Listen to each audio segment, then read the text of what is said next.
প্রত্যেক দিন কিছু আমলকে নিজের জন্য খাস করে নিন। প্রত্যেকটা দিন আল্লাহর জন্যে কিছু অংশকে খাস করে নিন আল্লাহ জিকিরের জন্যে। চেষ্টা করুন প্রত্যেক দিন বেশি থেকে বেশি আলহামদুলিল্লাহ পড়তে। পারা যাবে ইনশাআল্লাহ? কমপক্ষে 100 বার পড়ার চেষ্টা করেন সুবহানাল্লাহ। পারা যাবে ইনশাআল্লাহ? 100 বার চেষ্টা করেন সুবহানাল্লাহি ওয়া বিহামদিহি, সুবহানাল্লাহি ওয়া বিহামদিহি। মিজানের পাল্লায় দুটো কালিমা প্রচণ্ড ভারী হবে, সুবহানাল্লাহি ওয়া বিহামদিহি, সুবহানাল্লাহিল আযীম। চেষ্টা করেন প্রত্যেক দিন কমপক্ষে 100 বার এতটুকু বলা, আস্তাগফিরুল্লাহ ওয়া আতুবু ইলাইহি, আস্তাগফিরুল্লাহ ওয়া আতুবু ইলাইহি। নবী সাল্লাল্লাহু আলাইহি ওয়াসাল্লাম, যার আগের পিছের সমস্ত গুনাহ মাফ, যিনি নিষ্পাপ মানুষ, তিনি দিনে 100 বার আল্লাহর কাছে ইস্তেগফার করতেন। সেখানে আমাদের কতবার পড়া উচিত আমরা নিজেরাই বুঝতে পারছি। কমপক্ষে 100 বার বলতে চেষ্টা করি আস্তাগফিরুল্লাহ ওয়া আতুবু ইলাইহি। এবং সকালে এবং সন্ধ্যায় একবার করে বলার চেষ্টা করি সাইয়্যিদুল ইস্তেগফার। সাইয়্যিদুল ইস্তেগফার কোন বইয়ে পাবেন? আমি রেফার করি একটা বই, হিসনুল মুসলিম। এই বইটার অ্যাপসও পাওয়া যায় প্লে স্টোরে, এখানে পাবেন। সকালবেলা পড়ার পরে কেউ যদি সন্ধ্যার আগে মারা যায় ইনশাল্লাহ জান্নাতে যাবে। সন্ধ্যাবেলায় পড়ার পরে ফজর হওয়ার আগেই যদি মারা যায় ইনশাল্লাহ জান্নাতে যাবে। কোনটা সাইয়্যিদুল ইস্তেগফার?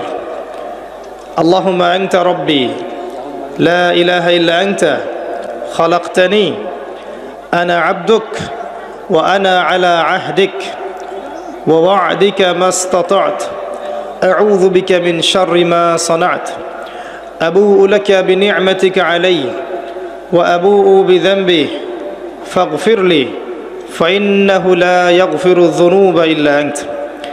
এর আগে কখনো শুনেছেন? শুনেছেন?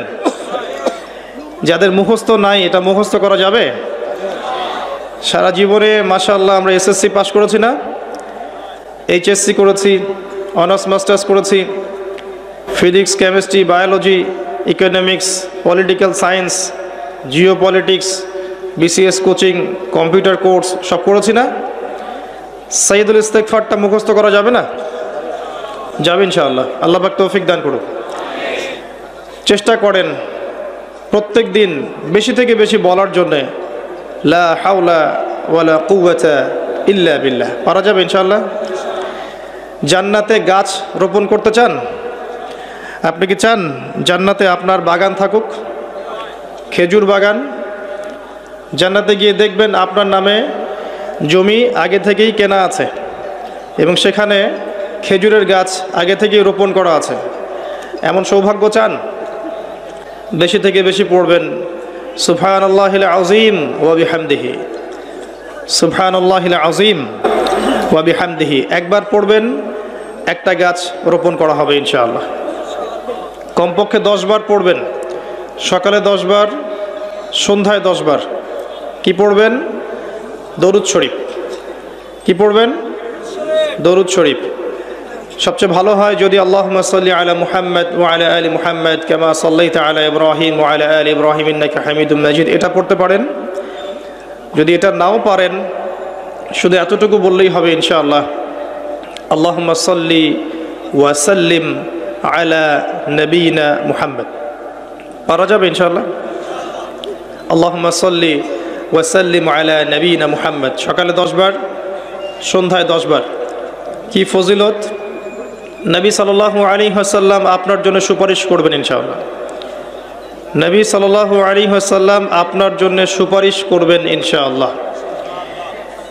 তবে যদি আপনি ভেবে থাকেন যে আপনি সুদ খাচ্ছেন, ঘুষ খাচ্ছেন, দুর্নীতি করছেন, অন্যের হক নষ্ট করছেন, নামাজের ধার ধারছেন না, যাকাতও দিচ্ছেন না, পর্দা করছেন না, নবী সাল্লাল্লাহু আলাইহি ওয়াসাল্লাম আপনাকে দেখে খুশি হবেন, এমনটা মনে করার কোনো কারণ নাই।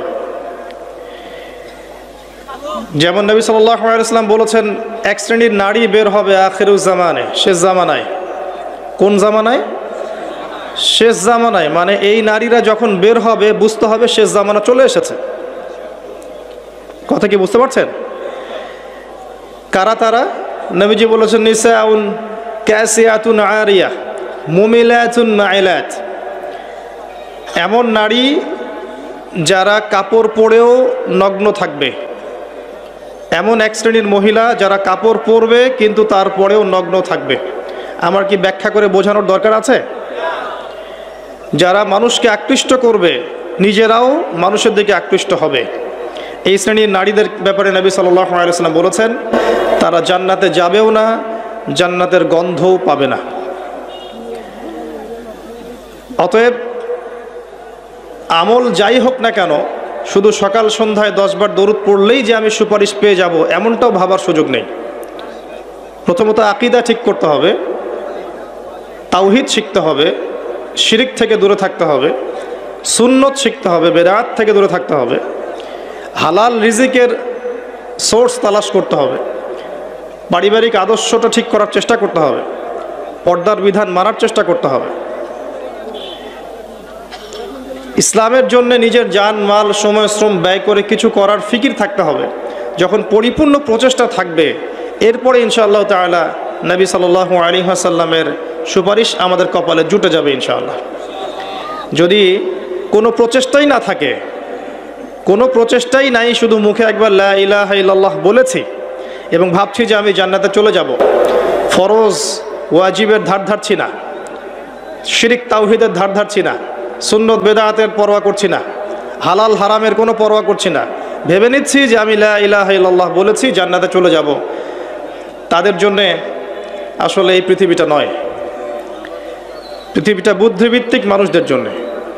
দেখুন, লা ইলাহা ইল্লাল্লাহ মুখে বললেই যদি জান্নাতে যাওয়া যেত, তাহলে আব্দুল্লাহ বিন উবাই মুনাফিকদের সর্দার মদিনায় ছিল, সে কি দোষ করেছে? আমার কথা কি বুঝতে পারেন? আব্দুল্লাহ বিন উবাই এর নাম শুনেছেন? মদিনায় মুনাফিকদের সর্দার, ইসলাম কবুল করেনি, পড়ে নাই, মুখে কালিমা পড়েছে না, কেন জাহান্নামে যাবে তাহলে? লা ইলাহা ইল্লাল্লাহ মুখে, তার আগে কলিজার ভিতরে, আগে কলবে, হৃদয় থেকে আল্লাহর সামনে আত্মসমর্পণ, আল্লাহ ছাড়া কোনো ইলাহ নাই, এটা মননে বিশ্বাস করা এবং সেভাবে আল্লাহর আদেশ নিষেধ মেনে চলার চেষ্টা করা। এরপরে কাজ করতে গিয়ে ভুল হতে পারে, তওবা করে ফিরে আসার সুযোগ আছে।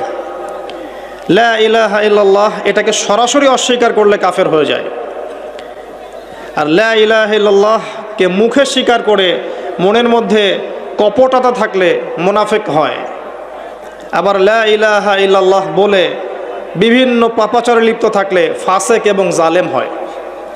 আর লা ইলাহা ইল্লাল্লাহকে মন থেকে বিশ্বাস করে মুখে স্বীকার করে কাজে বাস্তবায়ন করলে পরিপূর্ণ মুসলিম হয়। আমি কি বোঝাতে পারছি?